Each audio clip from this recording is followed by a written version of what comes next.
खंडवा लोकसभा उपचुनाव को लेकर सरगर्मियां तेज हो गई हैं। माधांता से कांग्रेस प्रत्याशी ठाकुर राज नारायण सिंह सपरिवार ओंकारेश्वर ज्योतिर्लिंग दर्शन के लिए पहुंचे, जहां उन्होंने अभिषेक पूजन करने के बाद सिंगारी समाधि स्थल पर मत्था टेककर नामांकन दर्ज करेंगे।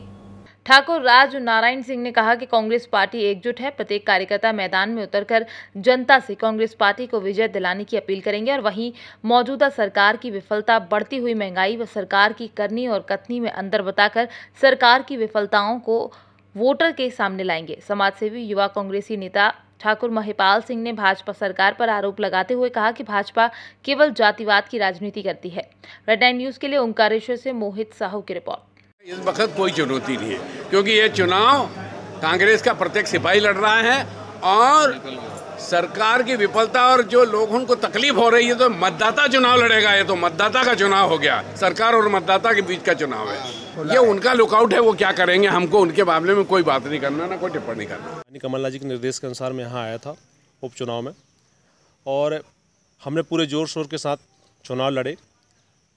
परिणाम जो भी हुए उस बात को छोड़ो, लेकिन आज की स्थिति में जो वर्तमान में माननीय कमलनाथ जी जिस विश्वास के साथ आदरणीय राजनारायण जी को टिकट दिए हैं, उस पर पूर्व केंद्रीय मंत्री आदरणीय अरुण भाई जी यादव जी, प्रभारी मुकेश नायक जी और पूरे खंडवा, ब्रह्मपुर, नेपानगर जो मतदाता सभी क्षेत्र के कार्यकर्ता सक्रिय होकर एक ही काम करेंगे, राजनारायण जी को दिल्ली पहुंचाएंगे।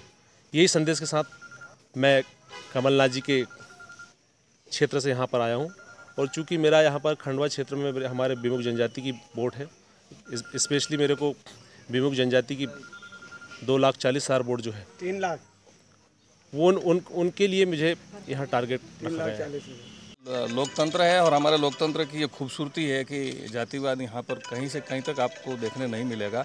और जहाँ तक भारतीय जनता पार्टी के लोग ये कहते हैं, तो मैं आपके माध्यम से उन सभी आदरणियों को ये पूछना चाहता हूँ कि 7 बार माननीय नंद कुमार सिंह जी चौहान को आपने यहाँ से लड़ाया था, वे कौन थे?